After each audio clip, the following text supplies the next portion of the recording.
We've seen all kinds of owners on Kitchen Nightmares. From arrogant ones to ones that are deluded, it's always incredibly entertaining to watch. But this owner has to be the only one that's a complete idiot. In the 13th episode of Season 6, Chef Ramsay found himself in Everett, Washington, which is where the Prohibition Grill, a southwestern cuisine restaurant, was located. There's no way Chef Ramsay could forget this place since it was probably one of the most frustrating encounters he's ever had.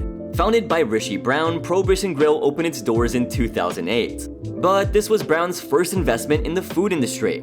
In truth, Brown was actually a professional belly dancer. However, since she previously owned a dance company that did pretty well, she was under the impression that she could run a restaurant just as well. Okay, I don't really get the connection here, but somehow Brown did. From pulling off some shimmies to serving exquisite cuisine, both industries were worlds apart. However, Brown did have the confidence to step into this new field, but the only problem was that she had absolutely no idea what she was doing. Her cluelessness led her to hiring a chef named Rocky. While he did have 30 years of experience in the kitchen, he was sadly an unprofessional mess. Rocky wasn't at all what she thought he was. According to one of the servers, Colleen, Rocky spent half of his time on his phone. He was so absorbed with his device that the server had to resort to different ways in order to get him to cook. Guess what her go-to method was? Hear it from her yourself.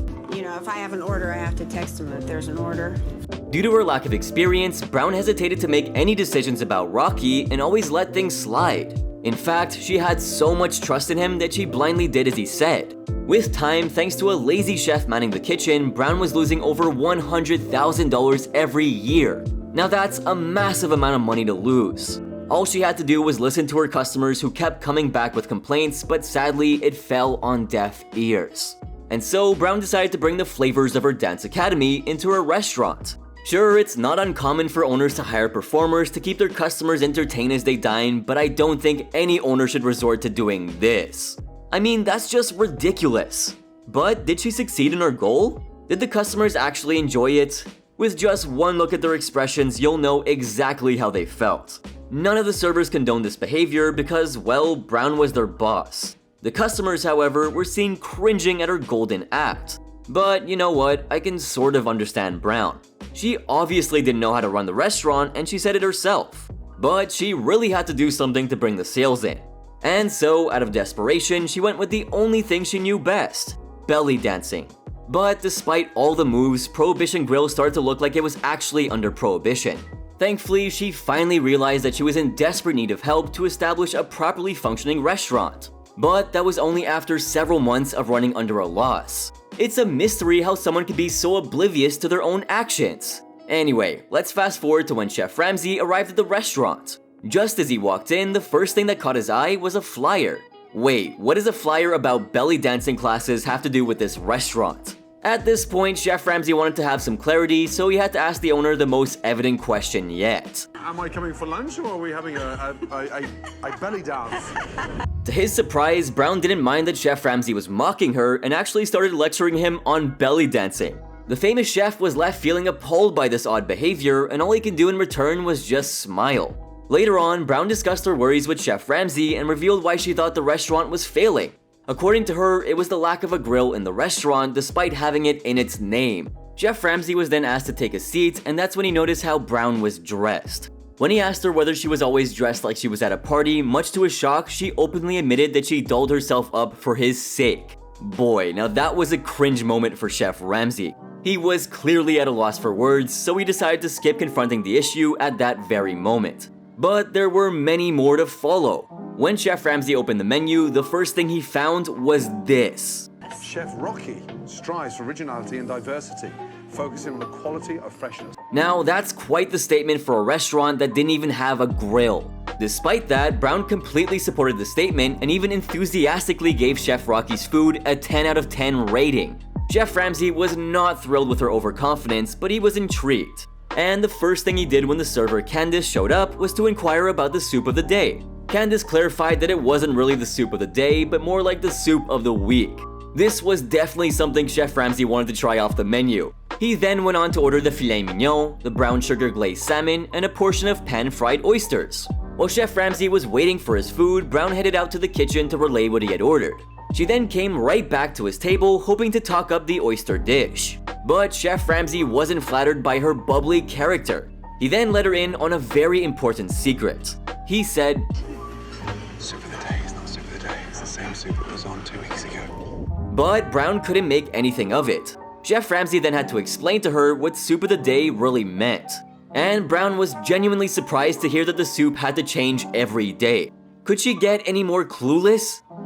I didn't even know what the soup of the day meant. Brown had to literally repeat the words out to herself, and that's when she figured out what it actually meant. She even called herself lame for not knowing. Was she just messing around, or was she really just that dumb? Even Chef Ramsay was amused at how utterly stupid she could be. He was so flustered that he was reduced to laughter since he had nothing more to say. But Brown was so honest that she even shared her new knowledge with one of her employees. So, since I've been talking so much about this debated soup of the day, let's dive right in and find out how it turned out. With just one sip, Chef Ramsay slammed the soup for being a horrible, nasty, sloppy gloop. Brown once again circled around to Chef Ramsay's table, and when he asked her if she had tasted the soup, you won't believe what she said. With a straight face, she replied that she never had. Brown then proceeded to take the plate of soup back into the kitchen. Once there, when she inquired about the soup, Chef Rocky bluntly said the most shocking thing. He admitted that the soup was indeed a couple of days old, but he made sure to store it well inside the fridge. But did it really matter to Brown? I don't even think she understood the gravity of the situation here. What she did instead was walk up to Chef Ramsay and speak highly of the oysters that they made at the restaurant. Listening to this, Chef Ramsay had to correct her. And no matter how hard I try, I can't do justice in describing the idiocy of this next conversation. So how about I show you this iconic clip instead? Oysters are opened. Oh, got it. No, he's not opening them daily. Well, Brown actually revealed the inside story and threw her head chef right under the bus. But hey, this woman was so dumb that she didn't even realize it. Chef Ramsay, however, took full advantage of the situation and got her to reveal even more. He already understood that the oysters were store-bought, but Brown had no idea when the last batch of oysters had come in. Rocky then told her that the oysters were bought over 5 days ago. And when this news reached Chef Ramsay's ears, it didn't sit well. Finally, when it was time to taste the pan-fried, store-bought, week-old oysters, Chef Ramsay was unimpressed at best. He thought that they were bland and tasteless. When Chef Ramsay asked Candace to try the oysters, she refused. Her reason was that she only ate fresh oysters and believed that this dish wasn't even palatable. When the dish was returned to the kitchen, for the first time ever, we saw Brown taking a stand. It looked like she was slowly catching on. Meanwhile, the filet mignon failed to impress Chef Ramsay, and he rated it a 0 out of 10. But back in the kitchen, Brown tried the side of collard greens and refused to believe that it was anything but perfection. This same confidence resided within Rocky, as both of them strongly disagreed with Chef Ramsay's criticism. Finally, out came the honey glazed salmon, and strangely, it was a round shape that was barely the size of a tomato. Chef Ramsay was so disappointed that he only had one way to describe it. He said this. It's fucking disgusting. Pinwheel. Yeah, I feel like doing a cartwheel out of here. Despite seeing Chef Ramsay having a bad time, Brown still backed the food. Chef Ramsay was done tasting and headed straight into the back to meet the entire staff. The person he wanted to meet most was, of course, Rocky. The multi-Michelin star chef first brought up the case of Rocky's motto written on the menu and how his soup was almost a week old.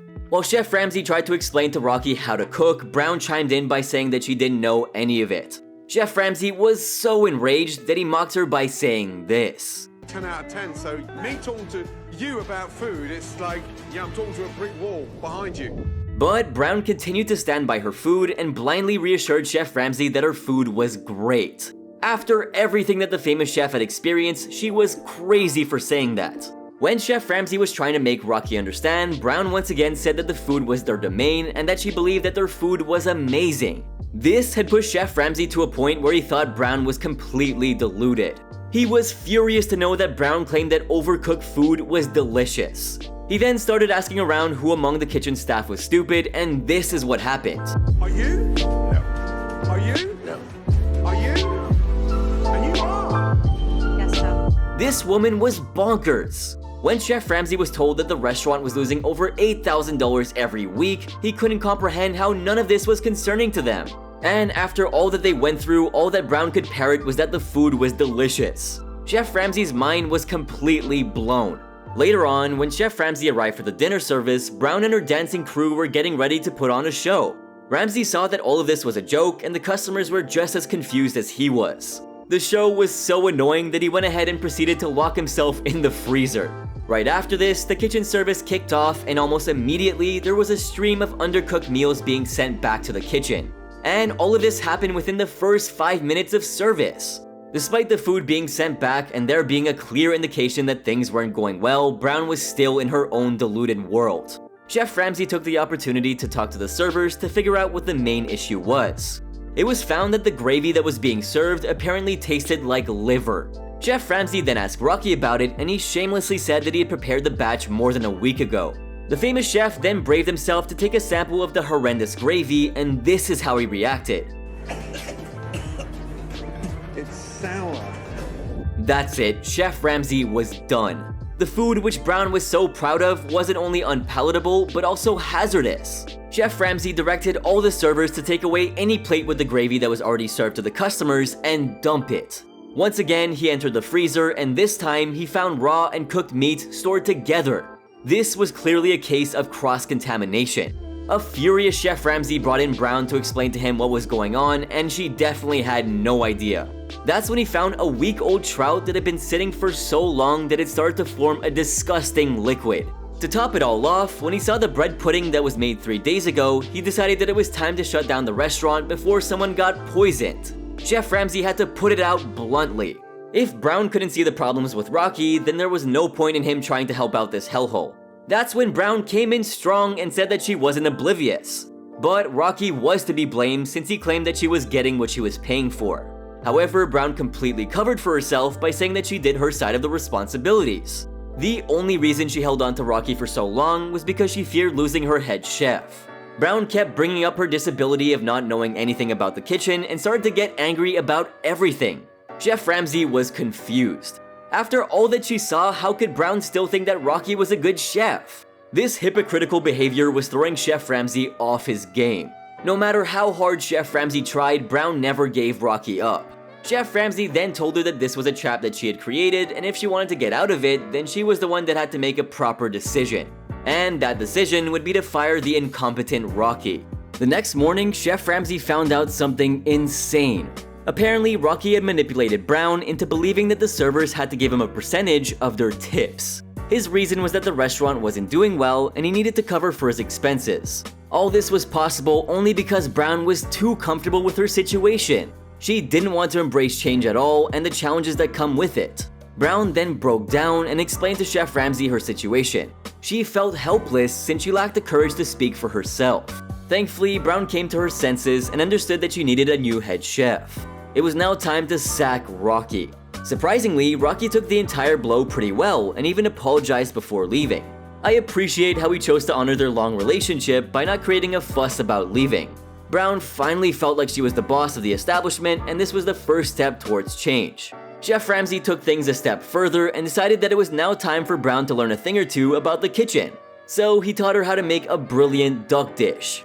And do you know what else is brilliant? Your support. So be sure to drop a massive like down below and subscribe to my channel for more content like this. And with that out of the way, let's see what Chef Ramsay did with the restaurant. He turned the previous grill into a new gastropub. He even delivered on his promise of finding Brown a new chef. He asked Tyler, a chef with over 20 years of experience, for his assistance in finding a new head chef within the coming weeks. The final makeover was to Brown's wardrobe. Chef Ramsay made sure that she looked the position and purchased her a full suit. Who knew that the celebrity chef not only gave restaurants, but even their owners a makeover? The relaunch was a success. But wait, there was one more unresolved matter, and it was Brown's weird display of belly dancing at a restaurant. To make sure this never happened again, he made Brown do this. I will no longer be hosting belly dancers. It looks like Chef Ramsay had quite the time at this restaurant. He claimed that Brown was one of the most unusual restaurant owners he's ever dealt with. Whether she was an idiot or not, the entire episode and how she behaved was bizarre for sure. Brown finally sold the restaurant in 2016, and I think she might have gone back to focusing on her dancing profession. What do you think she's up to now? I'm certain she's not running another restaurant. Anyway guys, thanks for watching.